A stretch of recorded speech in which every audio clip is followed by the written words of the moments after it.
Welcome to Friday Takeaway, October 14th, of course, Friday. I'm joined by Nadia, Hassan, and of course I am Khoo Chuang. Lots of news this week, lots of economic data, lots of general news. Let's start with the fact that Thailand's revered king Bhumipol has actually passed on just yesterday. Yeah, exactly. So we were actually in the newsroom all like waiting for the final confirmation because the South China Morning Post and all the Chinese press had actually broken the story. But you know, this kind of thing is massively sensitive in Thailand. You could actually get jailed because it's called lèse majesté, right? Correct. You can't put away for 15 years. Exactly. You can't even insult the king's dog, by the way. Exactly. You will actually get put in jail. So he died peacefully around 3:52. The palace made a statement 5 hours later, I suppose. I don't know why they wanted to make sure. So the Thai people have got 1 year to mourn, and I think government officers and businesses have 1 month to fly the flag at half-mast. Yeah, so now you're worried about what this means for Thailand's economy, mostly because he was a calming force, right? The markets actually lost quite a bit leading up to it because they know how much he's revered. And so did the currency. Exactly. Yeah. So they know how much he's revered. So now we have to see, because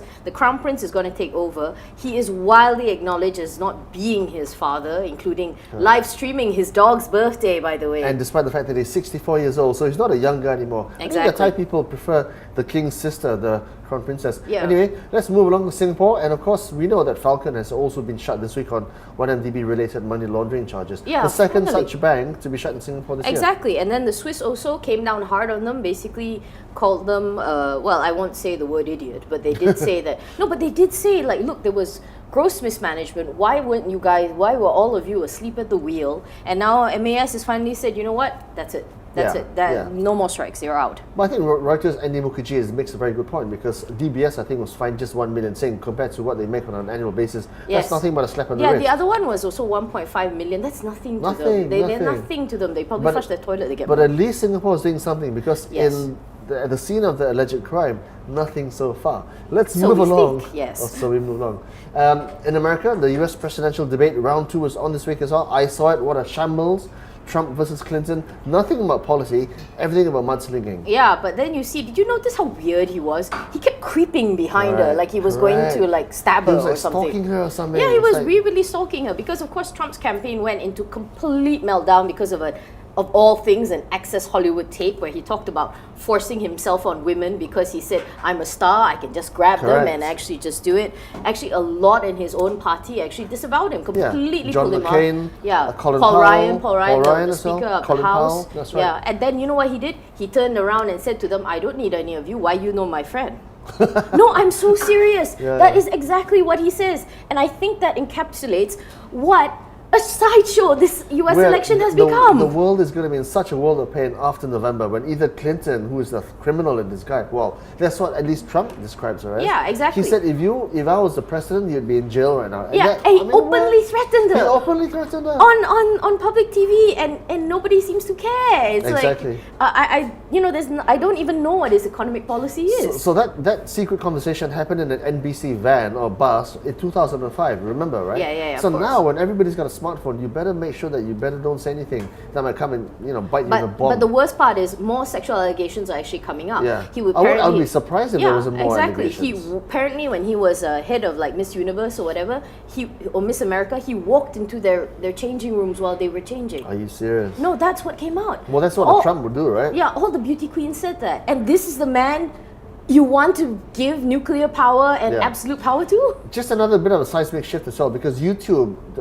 broadcast the debate live, 124 million views worldwide versus just TV's 68 million views. So this is really the transition from terrestrial to digital. You know how I watched it? Presidential live, Twitter live broadcast. That was also another chunk of huge people who watched it that way. Okay, let's quickly move along. We also saw Wells Fargo, John Stumpf, finally resigning from Wells Fargo. Of course. Took him long enough. Talk about being stubborn. He said he would retire. Yeah, and he's taken so much money from the bank. He's gotten so rich, And I saw his clip. I am not an expert in all opening these accounts. You have to ask someone else. Yeah, exactly. You're CEO of the bank. But his number 2 and number 3 honchos are now in charge of the bank, so it isn't really a shift vindication. either, isn't it? Yeah. Okay, let's move on to some Malaysian news, and of course the highlight of this week was really the oil and gas fallout. We saw it in Singapore, Swiber, Swissco, of course, in trouble. In Malaysia, Perisai missing bond payments, asking for an extension, didn't get them. Now, this week, they declared themselves insolvent. Yes, exactly. So classified as PN17.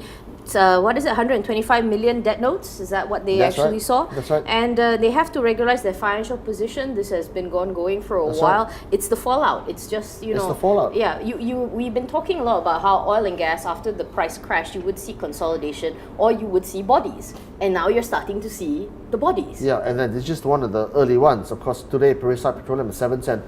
Okay, some economic data as well, and it's really a reflection of the Malaysian economy.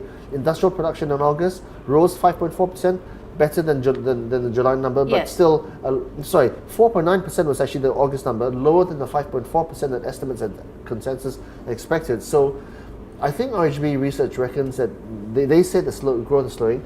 They reckon that Malaysia is probably going to see a Q3 GDP mark of about 3.7%. For the whole year, don't know. But the point is the economy is slowing. Yeah, and this is a very relevant piece of news to have because, of course, next week is budget. Correct. Budget. So we'll have to see what the government does to address this. Of course, it's probably kind of set in stone by now. No big policy changes, I suppose. We don't know. But we don't know. Still a week to go. Well, I want to see what color rabbit the Prime Minister pulls out of the hat in terms of... Pink with stripes?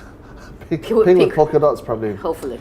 Okay, Bursa Malaysia, of course, at this point in time, 10 o'clock, trading at 1,663 points. Nadia, year to date, we're down 1.7%, but on a 1 year basis, we're just up a tad, 0.3%. Okay, so the thing is, this week, we did see, We did see kind of like tepid interest. I'm not so sure. There was a new IPO that's up. It's going to come up next. BCM Alliance. Yeah, BCM washing Alliance. Machines. They were oversubscribed. I think people are just hankering for some fresh leads. They're savings to the bank. They want to invest in something. So clearly, if you've got the corners to come out, you might as well get bought. Okay, a couple more stuff before the clock ticks down. Top Glove Corporation reported fourth quarter results. According to CIMB, the full year net profits were in line with expectations. They had a very strong first half, a very weak second half, and it's still a reduced call from CIMB on Top Glove. Well, that's because their fourth quarter wasn't great. I mean, I saw the numbers. They actually, because there was a mismatch apparently with Forex and the price of raw material prices, earlier in the year it went well for them, but now it didn't. And by the way, Top Glove is 25 years old now. It's their silver anniversary. They still note that they still had a record net profit for the year, but says that going forward, you'll see consolidation, you'll see challenges. So they are probably prepping people for the fact that, hey, numbers probably aren't going to be great. Well, correct. So year-to-date basis, 26% down, but on a one-year basis, up 27.5 cents. So up 27.5%. So is this a buy? Probably not, because the CIMB, the people at CIMB thinks it's still a reduce. But hey, you never know. Yeah, but they're still the biggest glove maker in the world. It is still the biggest huge. glove They're maker in the still world. huge. Now it's a lot on whether you think how the ringgit and the currency is going to go. I think at one point in time they told people they sold one in every 4 rubber gloves in the world. Yes. And I think they're trying to move to 1 in 3. So 30% global market share is their target. Amazing.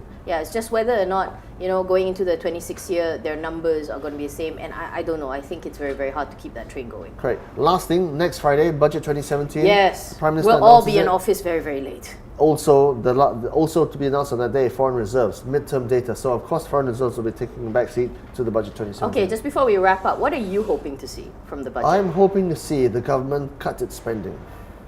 That's what I want to see. Yeah. I want to see lower OPEX, much higher development OPEX. And I want to see the government really taking cuts where it matters. Not just saying it will, but actually doing it. Well, for the middle class, I'm really hoping lower personal tax, because I don't know about you, but it seems to me that the price of living has just shot up. The money in my wallet just seems to go faster, and I wonder if they'll do anything to kind of address that. Well said. There you had it from Nadia, Hassan. Well, anyway, thank you for watching Friday Takeaway. If you want more, go to theedgemarkets.com or the Edge Financial Daily online for free from subscription. Otherwise, you can always buy the papers, the daily as well as the weekly, for more good news stands. Thank you for watching. Good day, good night.